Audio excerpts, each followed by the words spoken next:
All right, many blessings to everybody that is here and everybody that is tuning in online. It is such an honor to be able to come to you guys live, and like every Wednesday.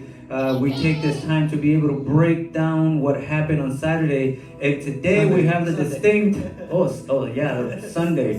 And today we have the distinct honor to put our brother Andy in the hot seat. Yeah. So today we're going to be asking him questions, and we're going to be just breaking down what he was teaching, what he was saying, and I know that it's going to be a blessing for everybody. So get your notebooks out, take notes, give us likes, share this broadcast so that we can bless other people as well. And I'm just going to let you guys, I know everybody already knows you because they see you here every week, but introduce yourselves anyway. Hey guys, I'm Henry. It's an honor every time I'm online with you guys. Is an honor, and I take it as a great responsibility so that everything I say, it's not just something that I want to say. We always want to align first to the word, to our pastor, to the vision, but also to what God wants to do here on earth. So that's what we're going to do today. Sunday, Brother Andy was giving us the word, so we're just going to dive deep into what he meant when he said certain things, just how we did last Wednesday. So stay tuned and ask any questions. I'm gonna have Facebook Live on my phone, so if you have any questions, go ahead and ask, and I'll make sure to ask him as well. Yeah, amen. Well, yeah, I mean, everybody already knows us, but I'm your brother Andy. Wednesdays are always a great time for us because, we just get to dissect, to have a conversation here. And honestly, just give you guys a glimpse of what we like to do outside of church, which is just really dive into the word, ask questions, and just go deep into why it is what we believe and why it is what we say, the things that we say. So we pray it blesses you guys. Hey man, that's good because I don't think people understand that this is not a Wednesday thing for us. Right. We do it Wednesday live for everybody to watch, but technically, practically every time that we're together, we sit down and we break stuff down and we just go and kind of challenge each other to kind of rethink or think bigger. Right. So I wanted to start asking you this question because this is how you began your sermon on Sunday, and it's whatever you honor gets close to you, and whatever you dishonor gets away from you. Why did you start with that opening statement? So I guess in the moment I was being led by the Spirit, especially with the way that your wife, Pastor Veronica, introduced me. And you've always taught us that when we go up there, even though we're part of this house, I think we all need to understand that this is still your platform. I was gonna say stage, but this is your platform. That yes, we're part of your church. Yes, we're your sons, but it's still a borrowed platform. It's not my platform. It's not a place where I can go up and just say what I want to say. So anywhere that you get invited to, you've always taught us that you need to first honor the house and honor the people that let you use their platform, because it's because of you and your wife's esfuerzo that I was able to be up there this past week, and Henry was able to be up there the last week. So I started with that because you've always taught us you have to always honor the people. You have to honor whoever gives you the opportunity to speak, because again, they're the ones opening their platform. They're the ones trusting you. They're the ones that are giving you the opportunity to I guess represent you in some way. So that's why I started today with honor, because I want people to know what you've taught us in private, which is you always have to honor people, because whatever gets closer to you, or whatever you honor gets closer to you. So by you honoring the crowd, by you honoring the pastors, by you honoring the platform, it gives opportunities for another invitation. It opens doors, it opens ways for the Holy Spirit to move, because you're starting with honor. So you're not starting up there like, hey guys, I'm Andy and I have this great message for you guys and let's get to it. It's like, no guys, like, hey, first and foremost, thank you to my parents for giving me life, because even though they're not here, but without them, I wouldn't even be here. Then thank you to my pastors for opening the platform. So that's why I started with honor. And I think it's just an opportunity to make public what we live pretty much every day, right? Right. Because like you always said, it's not a matter of, it doesn't count, or the most important thing is not how you finish a season or how you finish something. It's not how you start, it's how you finish something. So before you even go up, people might think that that's how you're starting something, but that's how you're finishing. All the 3 weeks that you studied, right? Right. And then another thing about honor too, which is coming to me right now. But an awesome thing about honor is that when you honor somebody, you actually exalt that person for things that maybe nobody would ever even know. And I think like that's their idea, because how Pastor Veronica started was she was saying just how grateful she is for my life, everything that I've done for you guys and stuff.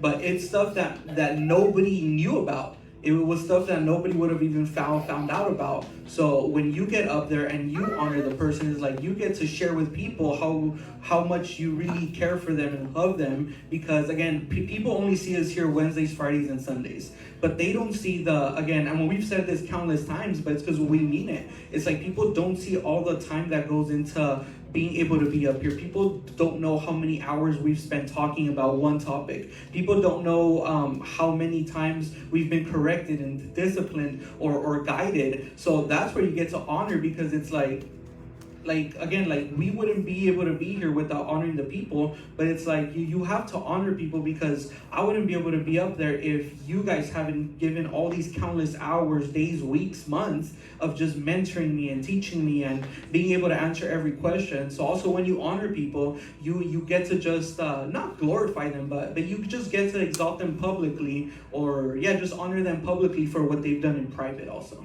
That is very good, because there is a problem in the world with dishonor. Yes. And there's a lot of dishonor going around. So, even though people might say, what does this have to do with the message on Sunday? It has everything to do with it, because we're talking about built for problems, not for blessings. And sometimes there is a problem of dishonor, and people might not even be aware of it. Now, the things that I was able to teach you, not verbally sometimes, just because you watch me as I go to other places, right, and how I honor the pastors when I go there, and I honor the congregation and the people, and how the doors get open because of that. I also learned it from my father, because I saw him do it. Right. So, sometimes you do want to just show up in a place and say, hey, my name is Halton and I'm here. And let me tell you something. Right. And if check out the revelation I got. Right. And people just kind of like check out, because people can see the dishonor, right? And they might not even tell you. They just check out. They just don't pay attention to you anymore. So one of the things that I was taught was, hey, when you go to any place, it doesn't matter the platform, if it's a small platform, a medium or large, the honor doesn't change. Right. You have to honor them. Why? Because when you honor them, then you captivate everybody that is there, the audience, the pastors, or the people that invited you, and now they're ready to listen to you, because people love to listen to people that are honorable. And we've been learning over the past few weeks how honor is linked to the ability to solve problems. Because everyone, and we've said this several times too, everyone who's ever done anything significant in the Bible was someone that was honoring whoever they were submitted to. Right. So without honor, you would not be able to be put in front of the problems that you're meant to solve. So it's a good way to start, that journey. Yeah, so I wanted to, touch that right from the bat, because I think that we miss opportunities sometimes. And when we miss those opportunities, it takes a long time for them to come back. Yes. So I remember a conference that I was at with Dr. Williams, and he was talking that opportunities, if you're not ready for them when they're given to you, now you have to wait an entire cycle for it. And he gave the example of with the musicians, when the singer misses the intro, now the singer has to wait an entire measure again in order for them to wait to be able to go in. They just can't go in whenever they feel like it anymore. They now have to wait. And then there's a lot of people that God has given opportunity because it was their time to go in, but because they missed it, now they have to wait an entire cycle in order for them to be able to go in and be able to do what they were supposed to do in that moment. So I thought it was very good that you started with that, because it is something that is not only going to help you, me, and everybody that is here in the house, but the people that are listening online. And that's what I told them in the beginning, hey, take out your notebook, take notes, write this down, because some of this stuff you forget. And you have to go back and reread some of these things so that you can remember to do the right thing when your time comes. So, having said that, let's move on. And let's go to another point that I wrote down as I was listening to your message. And it says that nobody else has authority on earth but us. Talk to us about that.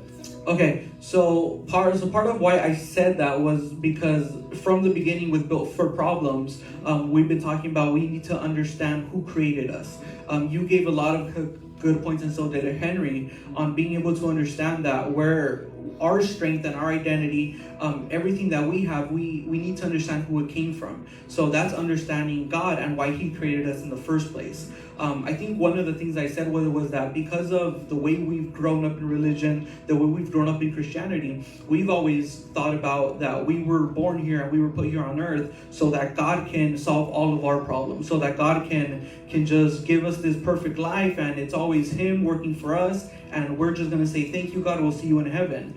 But from the beginning, starting with being built for problems, not for blessings, now I've understood that, no, it's the opposite. Like, we were created here because God needed us. We were created because there's stuff here on earth that because of God in Genesis 1:26, that's where He established the parameters and who actually has dominion here on earth. So that's why I started with that, because in Genesis 1:26, He states the authority, boundaries, and the parameters of who has what and where. So we know that He has authority over heaven and earth, but when He created us, He transferred that authority. Because from the beginning, it was God's plan to expand what was already in heaven here on earth now. To bring down the culture, to bring everything that was on heaven here on earth. But He wanted to do it through sons. So when He created Adam and Eve, well, specifically Adam, He said, let us make man in our image, in our likeness, and let them have dominion. So when He said, let them have dominion, that's where He established who was going to have the authority here on earth.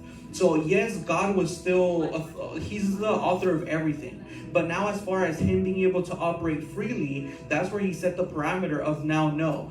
Adam, you're going to be my representative here on earth. Adam, it's through you that I'm going to operate. You're going to have my same spirit. You're going to have my same nature. You're going to have my character, my characteristics, so that you can function exactly how I function on heaven. So that's why I started with that, because it's important to know why we're here and who actually has the authority here on earth.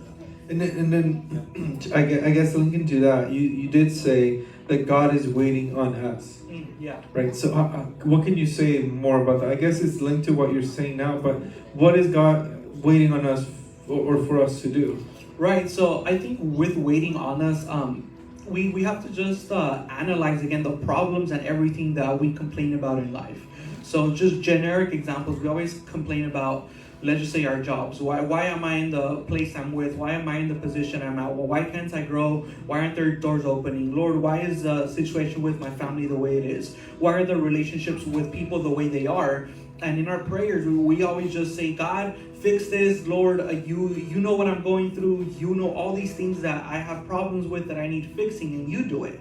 But again, understanding the parameters and the establishment of authority that God placed on earth, it's like God can't do anything without us. So God's not going to magically just give your mom a dream and say, hey, fix the relationship with your son. He can, but again, that's not like what's going to happen. So it's up to us. So God's waiting on us to fix those problems. Can you elaborate a little bit more on those parameters? Because I like that, and I agree that we were put here on earth, and there's certain not limitations that God has, because that sounds bad, right? It sounds wrong. So even though we might understand because we understand the context, can you just elaborate in case someone's wondering, what do you mean by God needs us? Yeah, that's good. Okay, so in the same way again, so when He said, let them have dominion, He placed all authority, He transferred authority to man, which was Adam. So now, yes, even though God is sovereign, but in that sovereignty, He's also,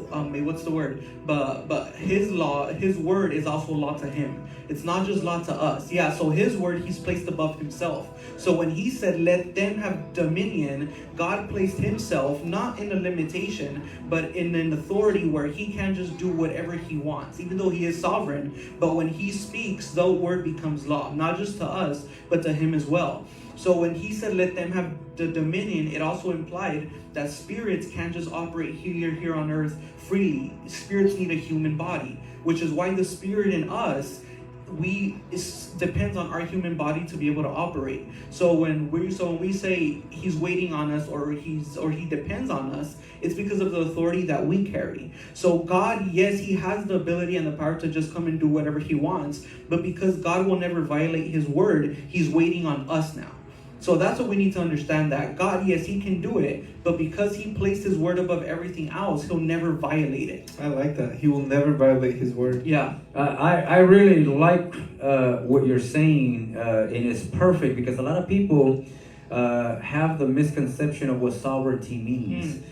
Sovereignty, in people's mind, I guess, is the permission for God to be able to do whatever he wants. Right. Yet they don't understand that in his sovereignty, in his power, in his authority, he said, let them have authority. So when he in his sovereignty said, let them have authority, he now excluded himself. Right. Even from coming down to earth to do anything without there being a body available for him. Right. Because, like we've said in other messages, a spirit without a body is illegal. Yes. And this is where we start now understanding the kingdom, and we start tearing down people's mentality and thoughts, because people blame everybody but themselves for the situation that they're living. So I really like this point where it says that nobody else has authority on earth but us, and that includes the devil. Yes. So a lot of people like to say, use the devil as an excuse for their situation. They like to use their flesh as an excuse for their lust and for the stuff that they go through. They like to blame evil spirits for the attacks that they perceive as spiritual towards them. Yet when we read how in the sovereignty of God he said, let them have authority, he stripped them of all power. Yes. And gave it specifically to mankind. So I really like what you're saying. Yes. And it really brings me joy, because you're understanding the kingdom, because that's what the kingdom's all about. Understanding who we are, not understanding necessarily the fall. Right. Because in the fall, that's where people get stuck. Right. I fell from grace. I fell from the presence of God. I'm without a God, and now this is what I became. But they don't even understand the sacrifice of Christ. That Christ came to bring everything back together all over again. And for the same reason, that's why people focus so much on the power of the devil, because they think that the fall was a cause, was done by the devil. But in reality, because God gave the authority to humans, it was actually the decision that Adam and Eve took to disobey that caused the fall. And then I just wanted to add, before you continue, that not only do people blame the devil, but they also say, if God wants to change this situation, he will. But then the situation does not change. So they're like, this is happening because it's the will of God for my life. Misconception. Right. Because it's our responsibility to take action. Right. Yeah. We're not doing it. Right. No, that's good. Well, I just want to just piggyback on that thought, because it is very powerful.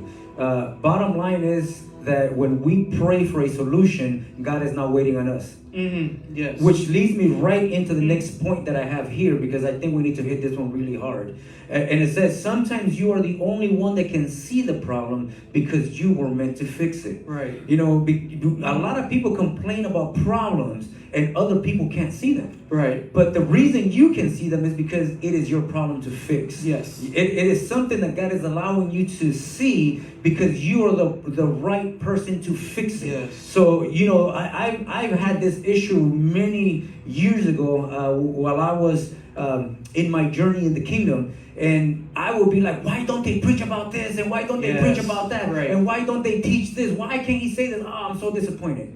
And then I was complaining to God, and he's like, God, why can't you tell him to say this? Or why don't you send somebody to say that? Right. And so God spoke to me in my heart and says, because if you want something to be done for that situation, you have to do it. Yes. You are the one that was created to solve that problem. Yes. You are the one who sees it, because honestly, everybody was rejoicing except me. Right. Everybody was saying, glory to Yeah. God, hallelujah, God is so good, God is there. And I was in there, inside of me, I was livid. I was like, I can't believe this. It was like, I was like groaning with groans that nobody could understand but me. Right. But God told me, hey, you know what?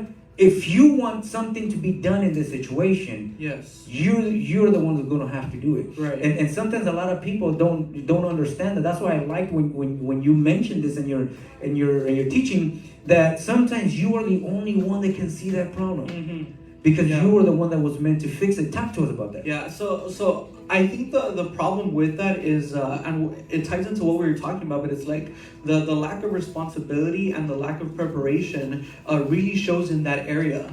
Because again, when you see a problem, it's because you're equipped to fix it. You have the tools, you have the expertise, you have the knowledge, you have the preparation behind it to be able to fix it. So when a problem is revealed to you or you see it, and again, this is okay. So I'll just say whatever. So the problem that happens is, let's just say I go up to you and I'm like, hey, I see this problem, but because of my lack of preparation and my lack of responsibility, I now pass it on to you. Where maybe you acknowledge the problem, you hear it and it's like, oh yeah, like, hey, it is a problem. But because it's not your problem to solve, and let's just say you don't have the tools for it, now instead of me trying to help you out and pointing out this problem, it now becomes a burden on you.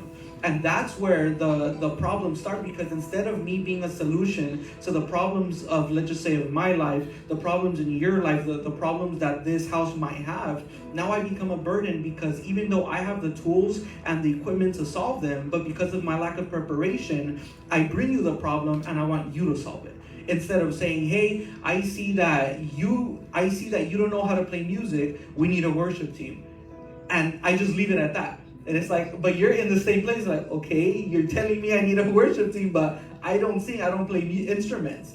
So now, because I see that you had a problem or a lack or a necessity, which was a worship, I go up to you now and say, hey, I see this problem, you need a worship team. Hey, I play piano, but I'm not a singer, I'm not these things, but because I see the problem, I'll do it. I'll fill it in until somebody comes that can fill it in better than I can. So that's where I said that when you see a problem, it's because you have the tools and equipment. But back to what I was talking, it's like, but are you prepared enough to be able to solve that problem? Yeah, and it leads right into that preparation, because you did go into detail regarding preparation, and it's because so many of us live a life where we're just waiting, kind of, until we're told to do something, until we're called to do something, and that's when we decide, oh shoot, they just told me to do this. Let me read the Bible a little bit. Let me go practice a little bit. Let me do this a little bit. So, in 2 days, in a week, whenever I go up, I know what to say or I know what to do. But in reality is, you need to be prepared the moment that they tell you, hey, this is the problem. Because especially here at this house, we always say you need to, even if you're sitting down, you need to live a life that you're always being prepared, because you never know when you're going to be called to do something. Right, or even in the example I used, it's like when David went to give the food to his brothers and he saw that Goliath was, I forget the word, but he was talking smack to the armies of the Lord. He didn't wait and say, oh shoot, I see this problem. Let me go back to my father and let me do these things. Let me go see who can solve it. Yeah, no. He went up to Saul and he's like, hey, I'll fight this dude. And Saul's like, what do you mean you're going to fight him? You're not a warrior. You have no training. What do you mean you're going to do this? Look at him. He's 10, 20 feet tall, you're just a shepherd boy. But no, because he was prepared, he didn't wait for it. He said, I see this problem, I'm going to solve it with the tools that I have. And I talked about that a little bit, how Saul wanted to give him his armor. Saul wanted to give him his tools, but David's like, no, these aren't my tools. This isn't the equipment that I perfected. The tools of a shepherd is my club and my sling. So I'm going to tear him down the same way that I tore down all the bears and lions, because again, he was already prepared for the situation, so that when it came up, he didn't have to wait. Because imagine if he would have had to wait, dude, Goliath would have just torn down the whole army because he wasn't ready, but he was the only one that had the ability to destroy Goliath. Yeah, man, that is powerful, and that is very important to understand. And I want to go back a little bit and just, I was reading a book from Bishop Tudor Bismarck. I forget the name of the book that I was reading, and based on what you were saying, about people not being, when they're the ones that can see a problem, is because they were meant to solve it. And like I said, this has happened to me, and I know that it's happened to many other people. And I had to correct that particular issue of character in my life, because I'm very sarcastic. I love sarcasm. It's just, Right. But in this book, my wife hates my sarcasm, by the way, but I find it hilarious. I find it funny. But I was reading this book, and sarcasm is a truth that is hidden as a joke. Yeah. So it's a problem without a solution. It's Yes. criticism Yeah. without solution. Yeah. So Tudor Bismarck was saying that the reason that sarcasm or criticism is evil is because if it's not presented with a solution, Yes. it only brings more weight and Right. it only brings more problems to the situation. So I can come and I can be sarcastic to you and tell you a truth as a joke, but I'm really mean it. Right. But I don't want to be direct with you, so I use sarcasm to tell you of a problem that you're having, but I'm not giving you the solution or Right. the help to be able to change that. Mhm. And Yes, sometimes that- the majority of us, when we usually encounter problems, we come with criticism. Why aren't you doing this, or why ain't Right. you doing that, or why ain't you doing this?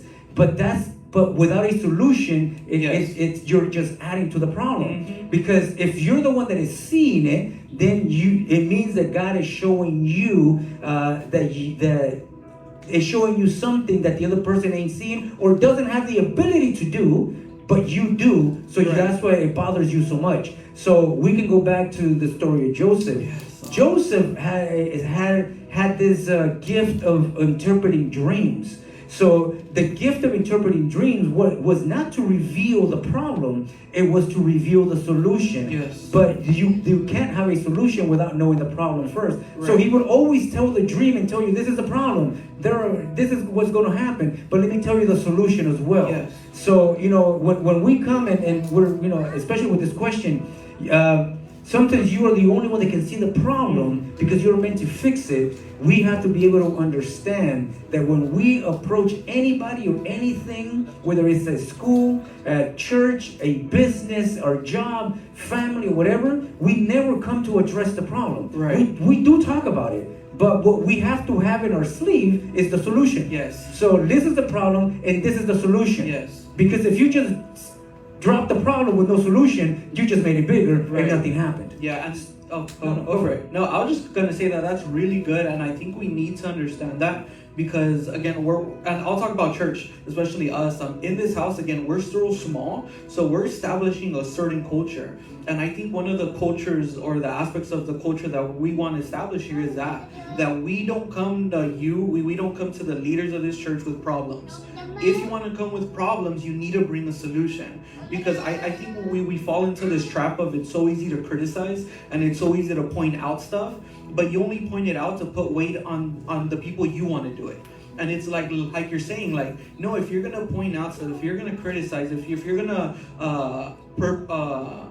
what do you call it? If you're gonna present a problem, then bring a solution to it. Because again, how you're saying, if you see this problem, it's because you have the solution to it. And I just think it's really good that we understand that, and that's part of the culture that we're trying to build here, is bring solutions. Don't bring problems. If you're gonna acknowledge a problem, great. But again, if you're seeing it, then it's up to you to solve it. Right, and like I said, we're also talking to an online audience. Yeah. I'm like, dude, you have jobs, you have businesses, you go to school, and this thing that we're talking about right now could happen to you in those locations. So the reason we're having this conversation is because we want to be able to let them know, hey, you know what? When you see a situation, show up with the solution. Yes. Because we were built for those problems. Yes. We weren't built just for the blessing. So if you're seeing it, then act responsibly and come back and say, hey, I see that there's a problem. I see that there's a situation. I see that Right. you are lacking or you are handicapped in an area. Yes. Because we don't have it all together. Right. Honestly, nobody has it all together. Yeah. But the thing is that God brings the right people to the location because they're the right people to solve those problems that are in that place. So if you're in House 633, you're the right person to solve these problems. Yes. In your business, you're the right person to solve those problems. At school, you're the right Right. person to solve those problems. In the family, you're the right person to see those problems because sometimes you are the only one who Yes. sees them. Everybody else is just walking around clueless, not because they're clueless, it's because it's not their problem to solve. Right. Yeah. Yeah, that's and so you know good. what? There's a saying, I forgot exactly how it goes out there, but money does not. You don't like money doesn't come to you when you try to get money, kind of thing. It's just like when you become. Actually, Dr. Miles, I think, said it is that the money or success follows you when you try to become a person of value. Yeah. And you try to add value rather than when you pursue success. So, and that's when you add value not only to yourself, but the perception that people have of you when you come and offer solutions. And is when I think about it, it's like we've been having these conversations for the past few weeks where I'm like, hey, like, you know, I see all these problems at work, and I'm gonna meet with my boss and just tell him I think I'm either gonna be fired or end up with a promotion. And yeah, and we were battling, because not battling, but you know, just saying like, hey, like, even after the conversation happened, it was a tough conversation, but at the end of the day, I brought value and solution to the company, and it just added value to me, and then I ended up like winning, he ended up winning, I ended up winning, and it just, you know, it creates this environment where not only you help the people that you're submitted to, but it also helps you grow. Right. Because again, problems make you grow. It's not the blessings that make you grow, but when you see a problem, it causes in you to create or to find a solution that's going to help you grow. Right. And the thing about it too is like, if you see a problem, you don't necessarily need the answer like 100% there, like bam, like I'm the one. It's like, no, if you see a problem, you can just go into it as a temporary solution until the right person comes that can actually solve it.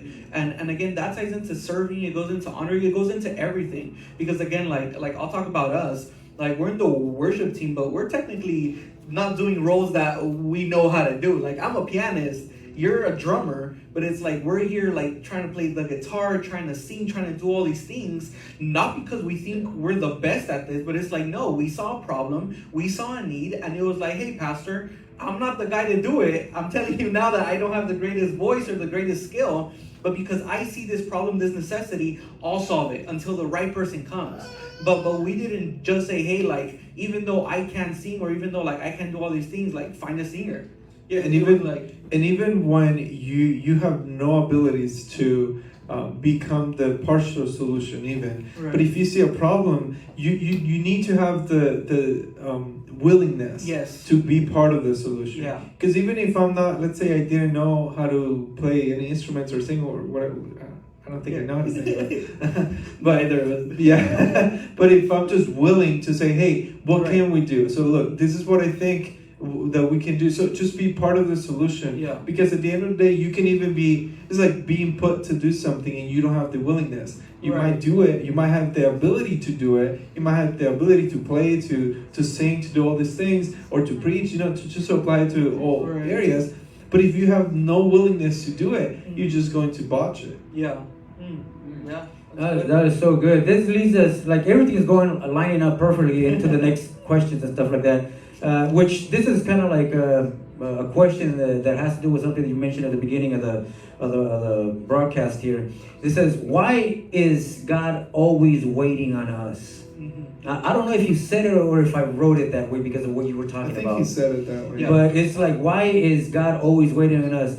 If God doesn't send the rain, it's because there is a problem with us. Oh, okay. Yeah, sorry, before you go there, I did have some notes regarding that. I think, this is what you said. You said the rain has already been sent. Uh-huh. So if we don't see it, then there is something wrong with me. So if I pray, I read the Bible. This is part of my question. So that's what you said. Yeah. So if you don't see, the rain has already been sent. Right. If you don't see it, or if I don't see it, there's a problem with me. So this is my question.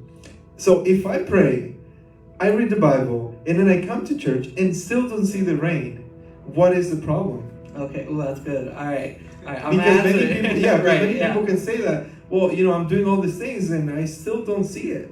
Okay. So I'll answer it in this way. So that actually stemmed from, I'm also reading the prayer book by Dr. Miles. In prayer, he puts it in a way where it shocked me, but he said that when you pray and you don't receive an answer, it's because you did something wrong. or your prayer's not right, but so I was like, whoa, like, well, what do you mean? Because this is like, it's a tough statement. Like, hold it there, Dr. Miles. Yeah. Hold it. Yeah, What do you mean I'm not praying right? Right. So I kept reading, and he explains that. What do you mean there's a way to pray? Right, exactly, yeah. So in this book, I recommend everybody read any book by Dr. Miles. They're all good. But in this specific book, he starts explaining that prayer is always answered no matter what. That when you're praying correctly, God always responds. So when you don't see a response, or when you don't see a prayer answered, it's because you're doing something wrong. And in regards to prayer, what he was saying was that when you pray for something that's not in God's will or in God's alignment, or when you're not praying according to the purpose that you were sent for, then yeah, it might not get answered. But when you pray a prayer of, Lord, what is your will? Lord, let me get aligned. To come in agreement. Yes, let me come into agreement with what you want to do in my life. Lord, what is and specifically talking about this, it's like, Lord, what is the problem that you want me to solve? Because again, you talked that if the problem goes into your life, it's because you were designed and assigned for it. So therefore, it shouldn't be a problem in your life, and you should be able to solve it. So that's where that kind of stems from. Sorry, repeat the question again? The rain. So if I pray, read the Bible, and come to church, yet I still don't see the rain in my life, what am I doing wrong? Right, okay, cool. So in regards to the rain, it kind of brought me to the other story in the Bible where Jesus is giving the parable that the field is ready. Not the field, but what's the other word that he uses? The field. Yeah, the field is ready, but there's not enough workers. So in that parable, I believe he was talking about that the people were ready to be saved, that there were people who were ready to hear the kingdom, to accept Jesus Christ and come into agreement. Right, but there was nobody to do that. So he was saying, pray to the Father for him to send workers. So we find the same thing now, where the field is already ready. There's a bunch of people ready to be cultivated. The platform. Everybody's looking for the kingdom. They just don't know it. Right, the platforms are there. We have a platform with Instagram, Facebook, TikTok, where you can post one video and you get millions of views. But it's like, so the field is ready, but we, the workers, aren't ready to cultivate it yet. So that's why I was saying that the rain has already been sent. But again, God is waiting for now man to be able to cultivate it. Because in the same thing with the garden, he wasn't able to send rain, so the plants weren't able to grow, the grain wasn't able to grow, because there was no man. So this is a question on the fly. What would you say to a person that is waiting on God, but God is waiting on them? Yeah, wait, I was going to say that. I was going to ask the same thing. I said it then. So same spirit. yeah, because I was going to say, so what happens, that was my question, what happens when you are meant to be the worker, but you think you're the field?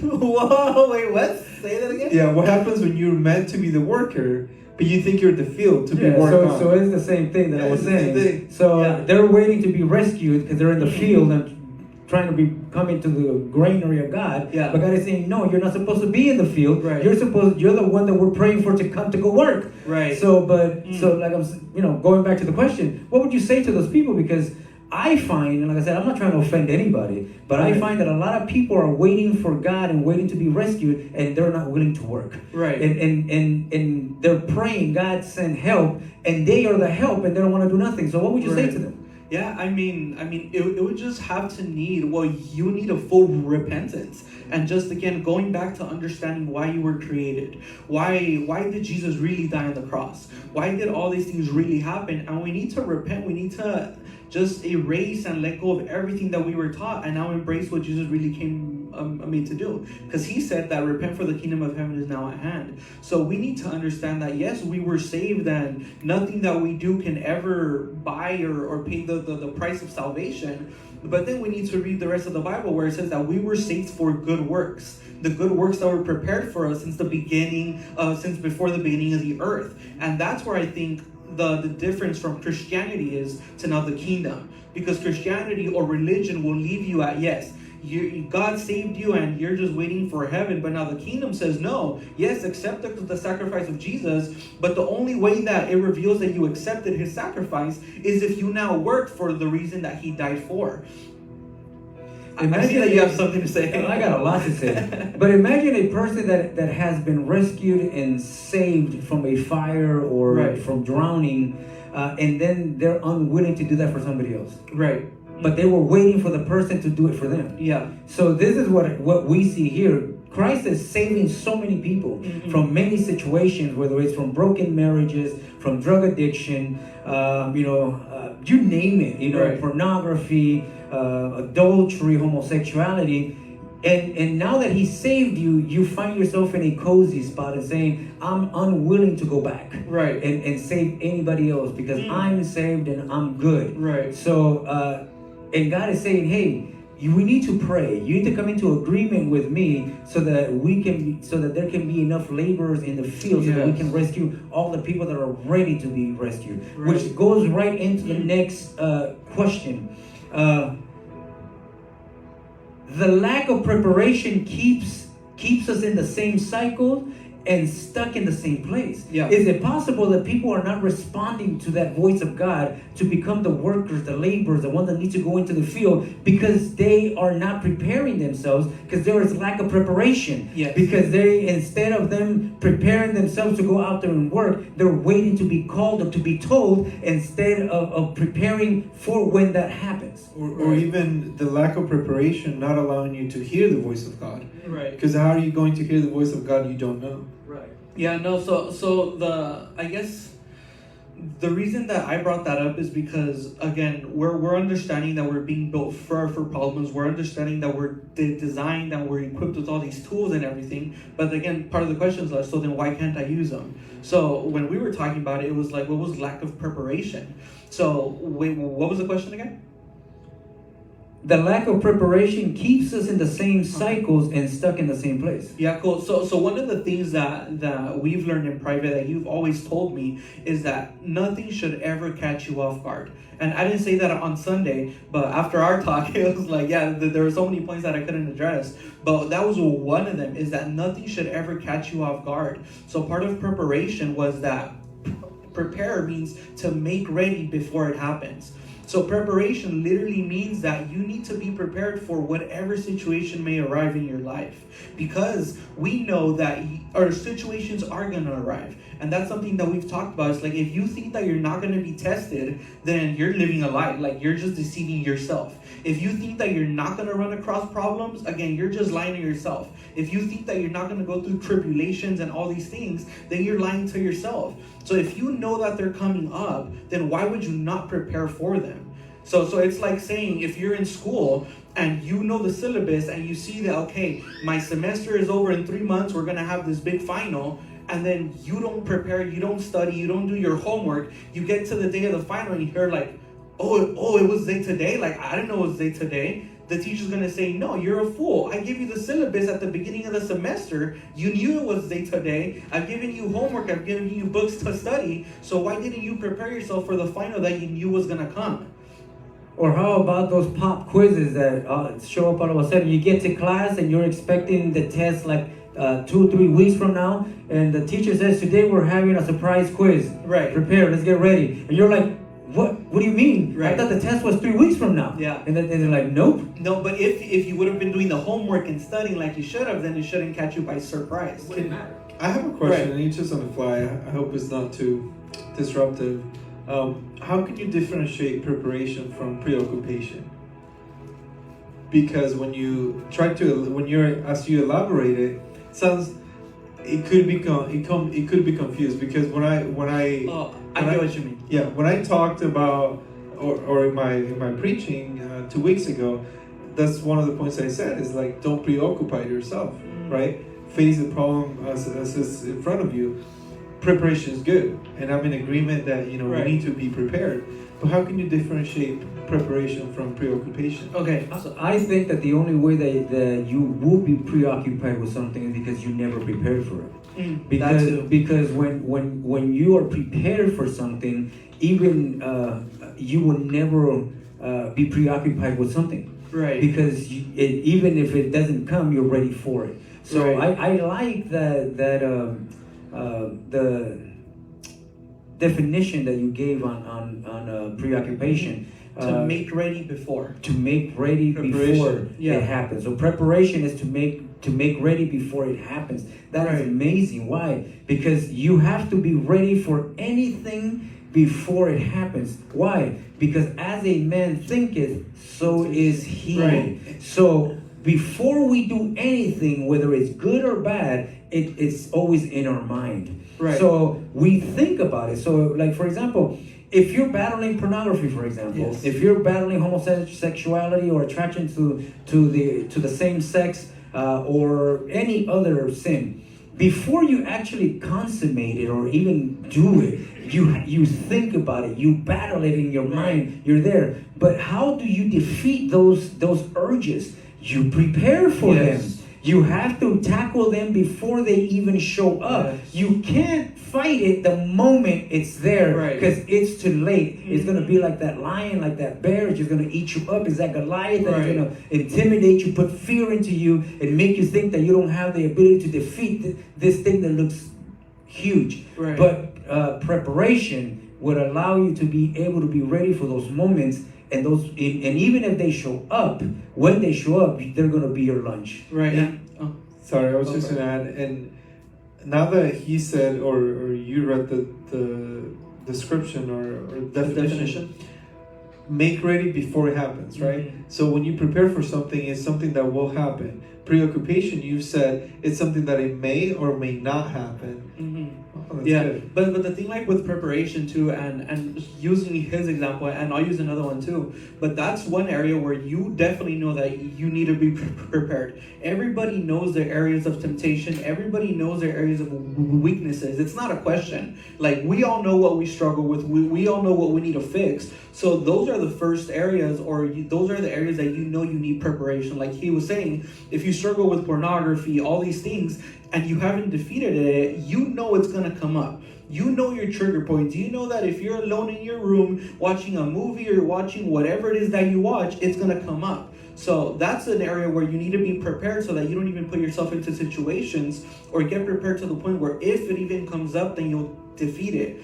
But another area of preparation is with the tools and equipment that God has given you. So again, like the way you don't become preoccupied is by understanding what tools do you have. Because when you understand the tools you have, then you prepare for them. And one of the examples I used was David with his sling. So talking about it after church, I understood it even more thanks to our pastor, because he gave a whole pre-preaching after mine that was private. But he was able to make me understand that David's preparation wasn't with the bears or the lions. So yes, that was a problem that he solved, but David's preparation was by himself. So he prepared so much with the sling that he was ready for whoever came. It didn't matter if it was another person, a bear, You came up with that? a lion. You came up with that? You miss them, man. Yeah, but that's really good, because David was prepared to the point where it didn't matter what came into his life. So the fact that it was Goliath, to him it didn't matter, because he was prepared for whatever. So in the same way, and I forgot to use this example on Sunday, but and I hope she allows this, but a great example of preparation on Sunday was Jemima.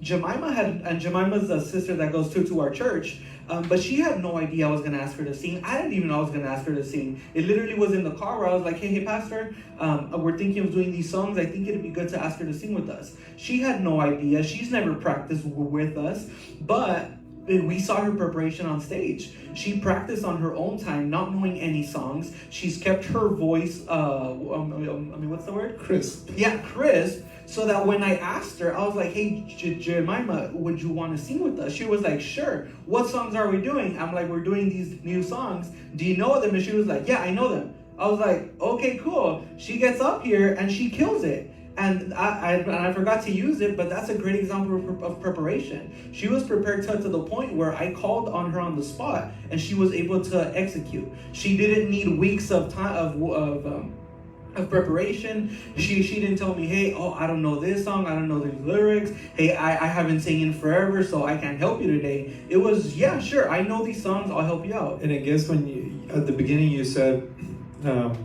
with the tools that are given to you, like Right. in her case, singing, She's might a be singer. one of the tools. It's like she knows that's one of her tools. So even though she's not executing it at the moment Right. with regularity, Mhm. that's one of her tools. Yeah. So she's kept that tool Yes. sharp, Ready to use. ready to use. And I'm just gonna add this other one real quick, and like I said, I hope she doesn't mind. But she didn't come dressed to sing. Right. Yeah. She came to sit down Right. and to receive. But at the moment that she was asked, hey, can you do this? But we also need you to change. Right. And we also need you to do this other things. And she wasn't dressed bad. It No, was just she not- wasn't. She yeah. just was. She wasn't dressed bad at all. She, Right. You know, she was fine for what she came to do. Right. But coming that she was going to be up here, we're like, hey, you know what? Can you change? Can you do?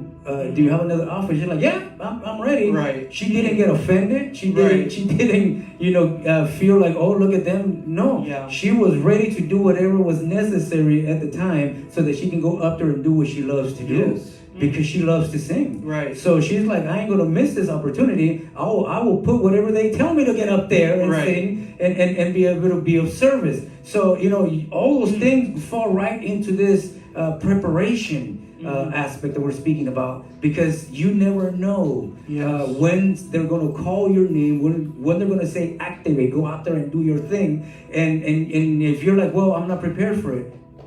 Or take me as I am. No, don't take. I'm not going to take you as you are. Right. We need And adjustment. especially if we know that you have a talent, if we know that there's something that you can do to help us out, it's like we expect. It's like me. You would expect me to, if you need me to in the future, jump in the drums. It's like, Right. All right, you should know. You should know what to do. Yeah, and the thing about what you're saying is like the reason you prepare is so that those doors can open. Because if she would have said, "Hey, I haven't singing forever. I don't know the lyrics. I don't know this," I probably wouldn't call on her again. Right. Because again, I needed her on the spot that moment.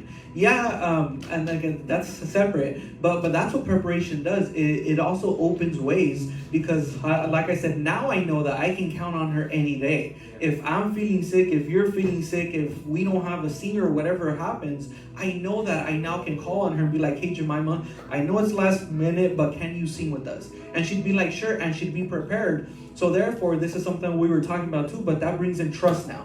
Because now we trust that she's not gonna fail, that she's not gonna put shame, that she's gonna be able to execute.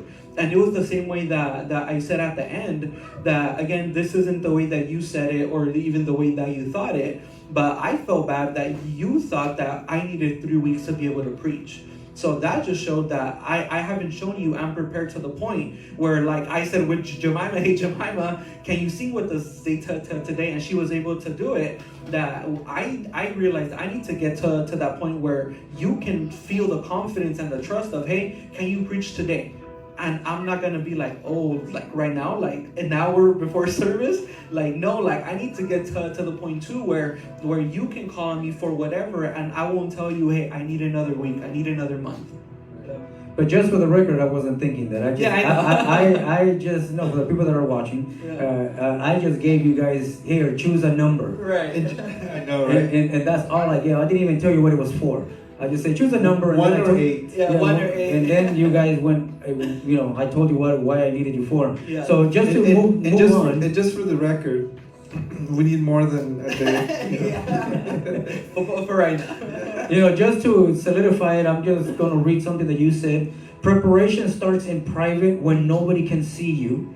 Right. Preparation, and I think I wrote this. Preparation is in the smallest things that seem insignificant, but they are the most important things. Because David, like you were saying, David, as he was tending to his father's flock, he wasn't there thinking a bear or a lion Right. or thinking on Goliath. He was just there and saying, "Hey, I'm very good with this slingshot, so I'm just going to practice. I'm going to do this thing as I take care of my father's sheep. Right. I'm not practicing with my slingshot because I'm going to kill a bear with it." So he was probably there in private by himself in the field, just. Against a tree or something. And we might think, oh, And he's like, I can hit that tree, then I can hit the tree behind that tree, then I can hit the other tree, and I wanted to hit this exact spot. And I want to see how many times I can hit this spot. And he was there every single day practicing, He was not practicing to kill a bear. Right. He was not practicing to kill a lion. He was just there doing what he was doing because Perfecting his tool. perfecting his equipment, Yeah. his tools to be able to, just to make himself better with it. Right. You know. and we may say, well, he was practicing with the slingshot, how does that relate with him becoming a king later on? But it's like what you said earlier is because he was practicing that he was able to kill the lions and the bears, and then he had the courage to go and say like, hey, I'm gonna kill Goliath, and that opened the door, and then eventually, you know, all these things that fell into place. You know, sometimes we just read those stories and we just kind of like breeze through them. But as you were reading them that day, I was tripping out because, like I said, I read the story and then I heard you again, and I'm like, man, let me go back and read this because it's like this is really good stuff. It never said that I mean, he was perfecting his slingshot and practicing with that, but the verse says that he killed the lion and the bear with the club. Yeah. He didn't say that he killed them with the slingshot. Right. He said that he killed the bears and the lions with the club. And in order for you to kill something with the club, you have to be like right next to it. And what I was telling you is that's why David had no problem with Goliath. Right. Because I don't know if people know this. I've seen lions close up, and I don't know if you guys remember that trip that we did to Oregon with everybody. Yeah. And we went to see the lions and the tigers.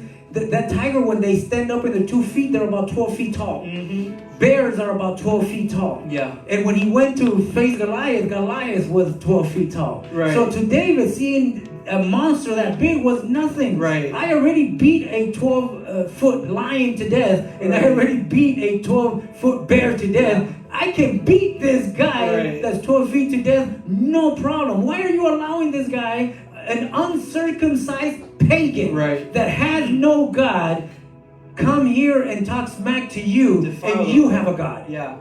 Oh, that is so good. How can you allow him to defy the Lord of the army of heaven? Right. How can you do that? And sometimes that's how we act when we get faced with this 12-foot problem, because we didn't prepare in private, because we weren't anticipating it. This problem shows up and we allow this problem to defy God. The problem is not defying you. Right. Because it's not you that it wants to shame. It wants to shame the one that built you. Yes. So that's what bothered David. David was bothered because it wasn't the army that David was worried about. It's like this guy is talking about God, and you are his army, and you guys ain't doing anything. Right. What is your problem? I'm gonna fix it. I'm gonna go out there and I'm gonna kill this uncircumcised pagan, and I'm gonna chop off his head, because nobody should have the opportunity or the power or authority to defy God in this manner. Right, and my iPad died, but part of the points that I said on that was that the reason that you need to have a spirit of excellence in the small things, in the things that seem insignificant in your stages of preparation, is because in those small things in the private where nobody sees, that's where you get to know who God is. That's where your relationship grows with God. I think one of the points was that in the private is where you see God's goodness, His faithfulness, you see His strength, you see His loyalty to you, and you see Him as your provider, but it's in the small things. So David was able to see that when he fought the bear, when he fought the lion, when he served his father, when he served Saul, and when he was able to take out all the oppression and the demons that were tormenting him. So imagine if David would have seen that task of like, Saul wants me to play a harp? Like, it's a harp? I just killed Goliath. Right, send me to the front line. Yeah, exactly. But he didn't see that as something insignificant, where it's like, dude, it's just a harp. Like, what's the big deal? But no, he did everything with such a spirit of excellence and preparation that, again, when he became king and when he went through all these things, he had no fear, because he experimented God and he knew who God was, but it started in the private. Because again, it's the private things that you do that will be exalted in public. So again, just going back to like Jemima. So in the public, we were able to know that, okay, she listens to Christian music because she knew the lyrics of the songs we were singing. We know that she practices still because her voice was, like you said, crisp. So I don't know how much she prepared in private, but the fact that she was able to come up here on the spot without a day's notice, and she was able to execute the way that she did, showed me that she prepares in private. So again, and when she got up here, it wasn't like she was thinking of how to sing or how do I flow, how do I follow the piano. No, she took over in moments that the Spirit led her, and she was just singing and flowing with the music. But again, that just shows the preparation that she has in private, her private prayer life. She worships in private, because when you're up here, when you're asked to execute, it exposes you. If I don't know a song or if I don't know like what I'm talking about or what I'm doing, you're going to be able to see that, man, this dude didn't practice, like, or this dude doesn't know the lyrics at all. So that's why when I said that preparation is in private. Because what you do in private, if you practice, speaking about the worship team, if you know your chords, if you practice, then when you come here, then you don't have to ask, oh, what are these chords? Or hey, how does this song go? No, because you prepared. So in the same way with David, he wasn't scared of Goliath. He wasn't scared of anything that he went through because he was so prepared in private, and he experienced God's goodness. He experienced his faithfulness, that it didn't matter what situation arrived in his life, he was prepared for it. That is so good, because preparation includes the spirit of excellence. Yes. Sometimes you do have to do things on the fly, but you just don't do them like whatever. Right. You have to do them with excellence. Mm-hmm. And that is, I think, something that we need to learn. Yeah. Because sometimes we're like, well, you want me to help? Take it as it is. Right. Like, no, if you're going to help, do it with excellence. Yes. Because, when David showed up, he's like, well, let me see how I kill this guy. How I kill him, just take it. No. Right. He's like, I'm going to go kill them. But what I like, and I'm going to just add this to this, is that David's confidence was not in his tools or equipment, it was in the Lord. Yes.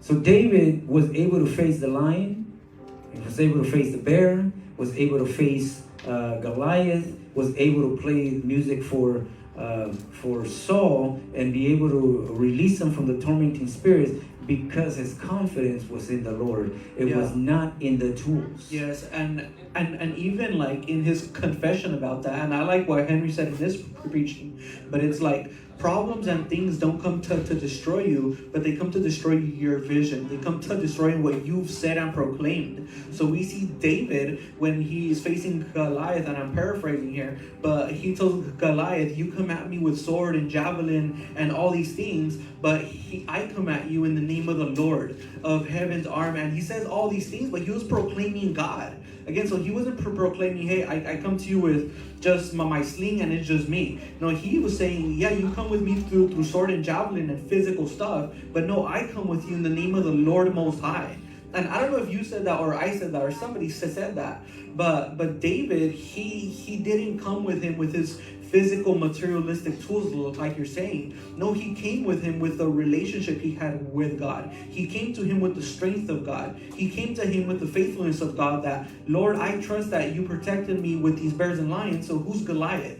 If these bears and lions didn't defile you, and you protected me against them and had victory against them, how much more are you gonna show your glory with this giant that's defiling you and profanity and doing all these things against you? So yeah, that's a really good point, that David always glorified God and came on the strength of God, not his own strength per se. Yeah, and again, we often say we proclaim that God is bigger than any problem, but then we don't believe that we're bigger than the problem. Right. Which, that's actually one of my last points that I have here. And for the sake of time, we'll end it here, even though I have more to say. And I want everybody that is listening online, everybody that's here, and for us that are sitting here actually having this conversation, to really take this last point into consideration. Because we are out there in the world. We're out there in the marketplace. We're out there in our jobs, in our businesses, with our family. We're out there in all of these things. And I wrote this down. I don't know if you said it or if I just wrote it down because I wanted to have a final point or something. And it says, you will always prepare yourself to the level of your belief. If you don't believe, you won't prepare. Yeah.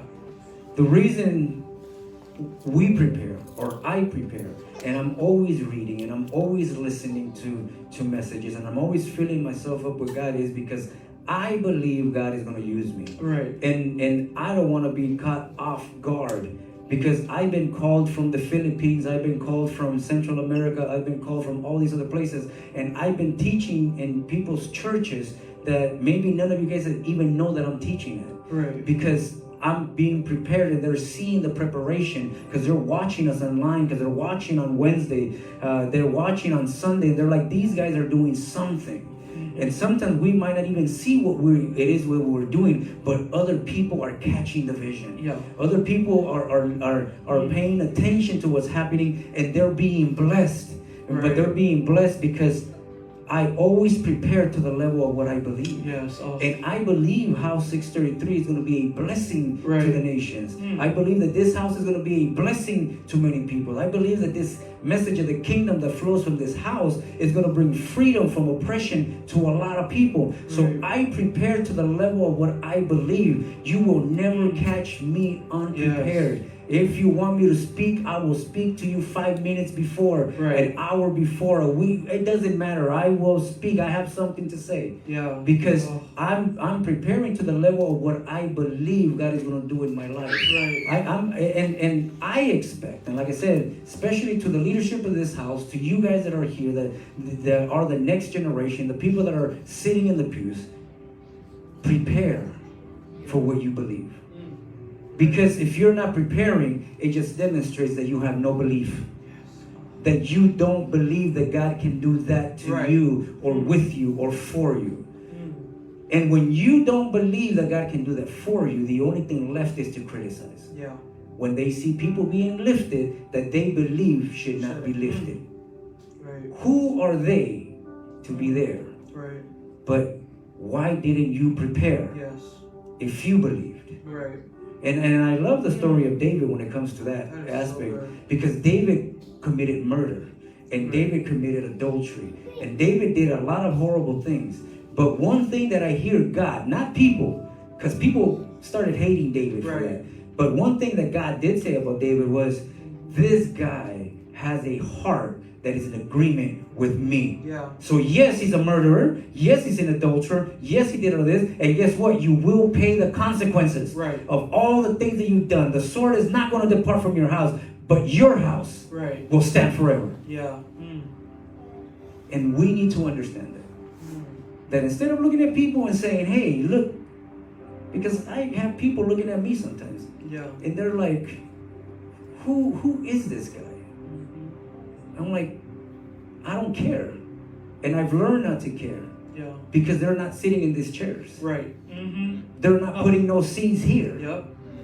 So I don't have time to worry for people that don't care. Right. I only got time for the people that love me, Yes. that want to see this vision succeed, Right. that want to see this grow, the people that are sowing here. Those are the people that are my priority. Everybody else, Right. I hope you get blessed. Yeah. And I hope that you learn. But if are just a spectator that are just here gleaning, and then you'll go listen to T.D. Jakes, and then you'll go Right. listen to Furtick, and then you go listen to all of these people, and you're not even faithful to your own pastor, to whatever church you go to, Right. what do I expect for you from me? Yeah. Nothing. You're not gonna lose the ones that God assigned to you. Exactly. So I don't worry about it. Right. And sometimes people say, like, why don't you worry about it? And it's because they're not assigned to me. And if they were to come here, I will help them 100% to try to help find their way. Because I believe that we are a bridge for people as well. Yes. You might just come here, but you might be going somewhere else. Right. I Yeah. don't know. That is so good. So we're going to be a blessing to you regardless. Yeah. But I want everybody here to have this heart. You will always prepare yourself to the level of your belief. Yeah. So I want to know what everybody believes about this house. Right. I want to know what everybody believes about what God has told them. I want to know what everybody believes about where God is taking them. Right. Because your preparation will give evidence of your belief system. Yes. You shall know them by their fruits. Yes. Not by what they say, Yes. but by what they do. And if they're not preparing, You're then gonna see it. then let it be. Yeah. You know, so that was the ending reflection. Amen. It might have ended a little bit too serious. I don't think it was, No, but it was good. No, but it is a serious topic. it is a serious topic for sure. And I wanted to thank everybody that is here. I wanted to thank everybody that is watching online. And Andy, just tell people how they can partner with us, man. Yeah, amen. Yeah, so again, we just thank you guys. We honor you guys. We honor everybody that, again, there's people that we've never met, but you guys do so into this ministry. So we thank everybody that shares this page, that likes our page, that shares it. And we thank everybody that has sowed into this ministry, because it's because of your guys' seeds and your tithes and your offerings that we're able to do the stuff that we do. So if this word has blessed you and you want to honor this house for the word, you can give through Zelle, and you can give it to honorseed@house633.com.